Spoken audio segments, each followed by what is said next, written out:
What it do? It's Crew. Hey man, listen, today I am here to talk about what Dana Baldy White announced while I was fast asleep. You know, I woke up, I watched UFC Abu Dhabi, I went 10-3 on picks. No, I'm just saying. And I found out that while I was fast asleep, you know, dreaming my little head off, Dana White announced Ilia Topuria is finally having his downfall against Max Holloway. I can't wait to see this. I'm going to be talking about that later in the video. But I'm going to be reacting to every single matchup that got announced, giving my early thoughts, my early predictions. And yeah, like I said off the top, Ilia Topuria, your time has come. There's no way out of this one, brother. There's no way out. I can't fucking wait, boys. I cannot wait, dude. I am going to smear this man's name. I'm going to talk so much shit over the next couple of months. And let me tell you right now, dude, before I talk about the actual matchup, if Ilia Topuria loses this fight, get ready for the thumbnail to be Topuria after the loss with the caption like Rip Bozo or something like that. I can't wait to see this guy lose the belt because he tried to politic his way out of it. He tried to politic his way into the BMF title. He tried to lie about Max Holloway ducking the matchup. Regardless of who you think's going to win, I know this is a very competitive matchup. I've talked about it previously. I'm not saying he's going to get smoked. I'm just saying the way that he's handled the title run and the way that he handled this matchup, how can anybody be rooting for this guy to win this fight? Like, how can you genuinely be like, dude, he's just playing a character, bro. It's working. It's like, no. You're saying you don't want to fight anybody for the belt. How is that an interesting character? But let's get into the rest of these fights that got announced. In the co-main event, they're going to have Robert Whittaker versus Hamzat Chimaev. Allegedly, he'll be there. We'll see, boys. We got Gane versus Alexander Volkov already got announced. Lerone Murphy, Dan Ige. This is your prize for saving us at 303. You get to fight Lerone Murphy, so congrats, Dan Ige. And Magomed Ankalaev, he's not getting a title shot. He's not getting Jamal Hill. He's not getting Khalil Roundtree. You get Alexander Rakic coming off a loss, brother. This is what you deserve for trying to pull the strings with Alex Pereira. Let me talk about that matchup first. Magomed Ankalaev. This guy thought he could pull the fucking strings. How good is this, dude? He literally tried to be like, no, brother, I'm only going to fight in Abu Dhabi, brother. I want to fight Pereira, Abu Dhabi. I'm going to knock this guy out. Goes on this full rampage on Twitter to try and sell the fight. And they go, what? What's the question? No, we're not doing Ankalaev Pereira. You get to fight fucking Rakic on the prelims, bro. This fucking guy is stuck opening up the main card, bro. That's crazy, dude. I think this is a pretty bad matchup for Magomed Ankalaev as well. Rakic can wrestle pretty well. He's a big light heavyweight. Doesn't have a lot of power though, but he does have good leg kicks, and that's kind of the weakness of Magomed Ankalaev. This is a good test for him. I think if he's going to fight Alex Pereira next, but it seems to me like the UFC is kind of trying to get rid of Magomed Ankalaev or get him out of the equation. Maybe see where he's at because his last win was fucking Johnny Walker, right? And that's not aging very well at all. I know that he's on a huge unbeaten streak, but it's not like he beat a top 5 contender. It's not like he beat a guy that was right there ready to fight for the belt. He beat a guy ranked below him. And the only reason that they fought twice was because he did an illegal knee. So I think Magomed Ankalaev's in a really tough spot in his career. This is the type of matchup I could definitely see him losing. I don't know if I'll pick Rakic. He did look good against Yuri Prohaska, so I might pick Rakic. But this is kind of a bad matchup for him, in my opinion. Speaking of which, Dan Ige. Thank you, Dan Ige. Thank you so much for saving us at 303. You're a good kid. This kid's a savage. He'll step up. He'll fight anybody. You want to fight in the Sphere? Sure, kid. I got you. Just kidding, dude. You don't get the Sphere. You don't get a Diego Lopez rematch. You don't get an easy matchup. You get undefeated Lerone Murphy, bruv. You get Lerone Murphy, bruv. It is what it is, bruv. I'm sorry, Dan Ige. Your time has come, brother. You're going back to the Apex after this one. This is such a fucking bullshit matchup, dude. I feel for Dan Ige. It makes sense. Like, I'm not trying to be like, oh, why did they make this? It makes sense. This is a logical next step for Lerone Murphy, but come on, dude. You couldn't give the guy a fucking rematch with Bryce Mitchell? You couldn't throw him a bone and go, here's Damon Jackson, dude. Here's fucking Herbert Burns. I don't know. Just give him a fucking win, bro. Come on, man. What are you guys doing with my boy Dan Ige, dude? It's probably going to be a decision for Lerone Murphy. He's probably just going to piece him up at range. Not really much to talk about. I just think it's funny that this dude saved the company for probably about $200,000. A couple of scratch it tickets from Dana White as well, personally. And this is his reward for saving the company at 303. Let's move on to the featured bout. We got Gane versus Alexander Volkov. You know what's really fucking concerning about this matchup, dude? there is like an uncomfortable amount of people that don't know this fight already happened.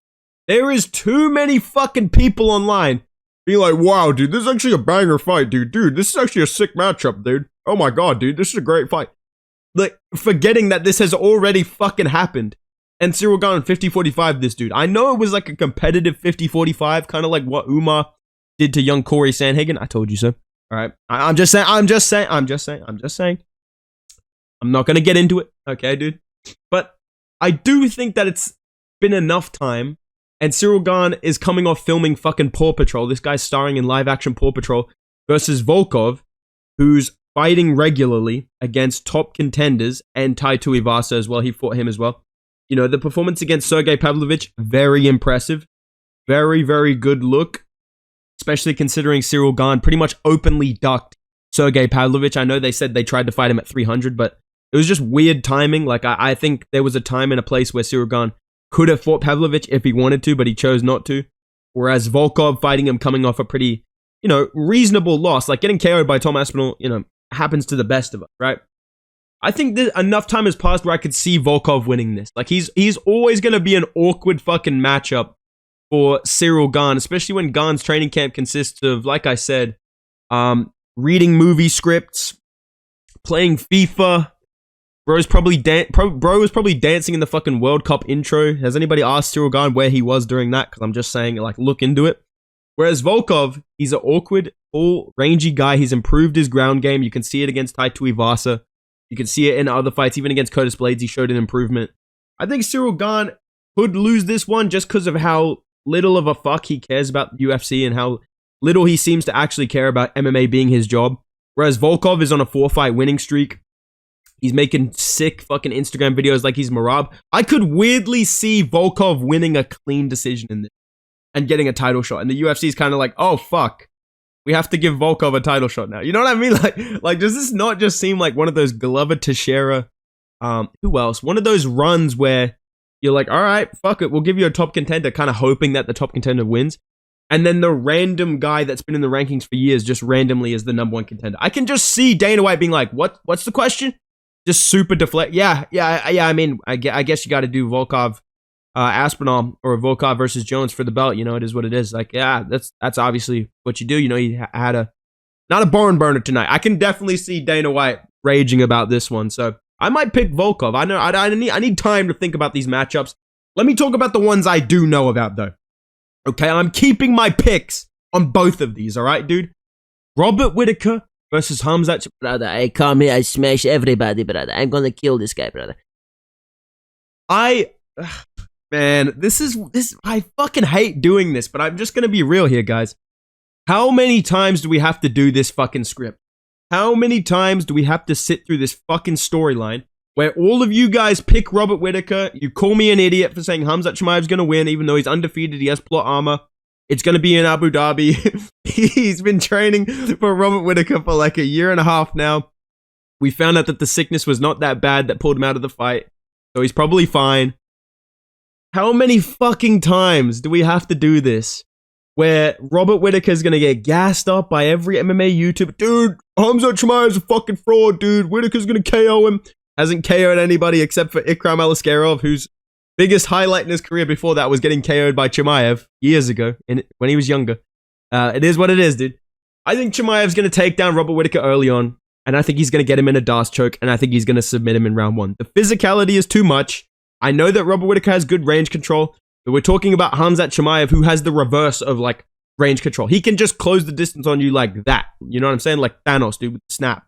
I think Khamzat Chimaev, if he's anywhere near as good as he looked in every other fight that he's had, even coming off long layoffs before, like round one, he 10-8'd Kamaru Usman. Nobody's, like, I keep going Joe Rogan. Nobody does that to Kamaru Usman. Nobody does that. Nobody does that, dude. I don't think Robert Whittaker's as good on the ground as Kamaru Usman. I don't believe that. I don't believe that. I think he has good jiu-jitsu. I think maybe he's better in jiu-jitsu. But I don't think his ability to scramble, and especially against a guy that's coming from a lighter weight class with that skill level, and the explosiveness and the physicality of Khamzat Chimaev, the aggressiveness early on. Can you not just see Robert Whittaker kind of like getting overwhelmed by that in the first round just because of how fucking aggressive Khamzat is. I don't know. You guys probably won't agree with me. You guys are going to be like, dude, Robert Whittaker round 4 TKO. I think Khamzat's going to submit him in round 1. People are going to fucking rage. They're going to say Whittaker sucked, even though he looked great in his last fight. And I think he is a tough fight for Khamzat Chimaev. I just also think that if you can get head and arm tussed, I don't know. If you can get head and arm choked and, grabbed like a WMMA fighter, like Juliana Pena by Dricus du Plessis, dunked on your head and put in a DAS choke in round 1, I think Khamzat Chimaev is going to be able to find that same spot, just like he did against pound for pound great Kamaru Usman. Plus, Whittaker's chin has always been a question mark. Chimaev has decent power, especially early on, with his jab, which we've seen Whittaker get dropped with by Dricus du Plessis. I look at that fight, and it wasn't that long ago, and I look at the fact that he's getting rocked in every single fight, and I look at the fact that he's not like a huge physical middleweight. I think Khamzat Chimaev is going to win this fight. I know that everyone's going to pick Robert Whittaker now, but I'm sticking with my pick of Khamzat Chimaev. I know that's not popular, but let me move on to my final thoughts on this card, the main event. Ilia Topuria, apparently this guy's the featherweight champion. He's going to be fighting Max Holloway. It is what it is, brother. It was what it was, brother. It did what it did. I'm so glad this fight finally got fucking made because Topuria, like I said, he tried to make Max Holloway look like he was ducking, which nobody believed. I'm glad nobody fucking believed that. And honestly, my original video on this was saying, listen, I think Max Holloway's range, I think his kicks to the body, to the head, spinning back kicks, head kicks, the uppercuts, the knees, I think they're going to be really dangerous weapons against Ilia Topuria's style, especially when he opens up big for a combination. I think Max is going to be able to drop him at least once or twice. Topuria's right hand's going to be dangerous. The calf kicks of Ilia are going to be dangerous in this matchup. I'm interested to see them grapple as well because I know Ilia started off as a grappler. He's only kind of developing his power now. I think this is a really bad matchup for Ilia, bro. Like, I know that on the channel, I'm not going to pretend. I fucking hate Ilia Topuria. I'm preying on this man's downfall. Has nothing to do with Volk. I picked him against Volk. I predicted Volk's downfall. It's not that. It's just the way he's been acting since he won the belt and the fucking glazes that exist for this guy. I know Max Holloway also has annoying glazes. Listen, I'm not going to be too happy when the Max Holloway fans, dude, Max 50-45's Volk in the rematch. Let's make a 4th fight. Shut the fuck up. Not happening. Right? I'm just talking purely the matchup between Ilia and Max. I think this is a bad matchup for Ilia Topuria. I think all the things that made Jai Herbert a bad matchup, which is just hilarious. I think all the things that we've seen from Ilia Topuria, that he's had moments of kind of struggling in fights, like being unable to hit Bryce Mitchell pretty cleanly early on in that fight. Max Holloway has good head movement, good defense. He's a lot quicker. He has better defense. Like, he has good enough takedown defense to where I think he could, stop takedowns from Ilia, especially early on. I think maybe late in the fight it could happen, but I just feel like Max Holloway's style, and like I said, the tools that he uses, especially now in that Gaethje fight, we just saw a different, more powerful, slightly lower output, but still pushing the pace, still aggressive to the body. I like what I'm seeing from Max Holloway. There's no other way to say it. It seems like he's in a second prime. Ilia Topuria is in his prime as well. Like I said, I think the right hand's going to be dangerous. Arnold Allen was hitting Max Holloway with that shit a lot. It's going to be a tough fight for Max. I'm not saying Max schools him, but I do think Max Holloway wins this fight. Max Holloway, and the reason I'm picking Max Holloway, because people are going to be, oh, dude, he beat Volk, bro. What are you talking about, dude? Max Holloway is not coming off a fucking head kick KO and a weight cut down 2 months ago. He's been preparing for Ilia since the second UFC 300 fucking ended. And he's never had a problem except for what time? Short notice. He's never had a problem making 145 except for a short notice. No, that was 155 and there was short notice. And that was when he wasn't even taking his career that seriously. You can see the physical difference in the way Max Holloway looks, the way that he walks around. He doesn't have the chunky fucking cheeks that he had back in the day, in the UFC 3 days. I think people are just trying to find any fucking reason to once again, just like they did with 300, just like they did with Volk, just like they did blah, blah, blah. Dude, this is the guy that KOs Max, dude. Dude, this guy's gonna KO Max. I'm sorry, bro. I know that sounds like the hardcore pick, like, oh, Ilia by KO. I actually don't think that's the hardcore pick. I think you're trying to sound like this genius of the fucking sport. If you're like, dude, Ilia round 1 KO, bro. He destroys Max. That's not happening. I'm willing to say right now, even if Ilia wins, it's not by fucking brutal KO. It's by decision. Guaranteed he ain't KOing Max Holloway. I'm sorry. It's not happening. I just don't see it. I don't think it'll happen. I don't think he's as accurate or as sharp as people make him out to be, especially when he's fighting such a hard-to-reach guy. He's going to have to extend himself to hit Max Holloway. I think he will be able to at points, but I don't think it'll be enough to KO him. Maybe he rocks him at some point. I'm going to say Max Holloway wins this by decision, 48-47. I'm going to stand on business. I'm not going to switch up like I did with Bilal and Leon. I'm standing on business, bro. Max Holloway's going to win this shit. But let me know your predictions down below. What do you guys think of UFC 308? I think it's a great card. I'm going to be talking about what the UFC should be doing with 307 because they've just radio silence left us on red on that one. I'm going to be making a video about that tomorrow. But as for 308, great main card. I love the prelim editions of Jeff Neal versus RDA. That's a good fight. I'm looking forward to seeing what else they put on the card. I'm happy with it. Dana White, you've done a good job, brother. I'm happy with you, dude. Let me know your guys' thoughts in the comments down below, though. If you guys enjoyed the video, drop a like, subscribe to the channel. By the way, comment your thoughts on Abu Dhabi in the comments down below as well. I didn't get to talk to you guys about that, but I want to hear that in the comments too. And yeah, I will see you in the next video, man. Goodbye.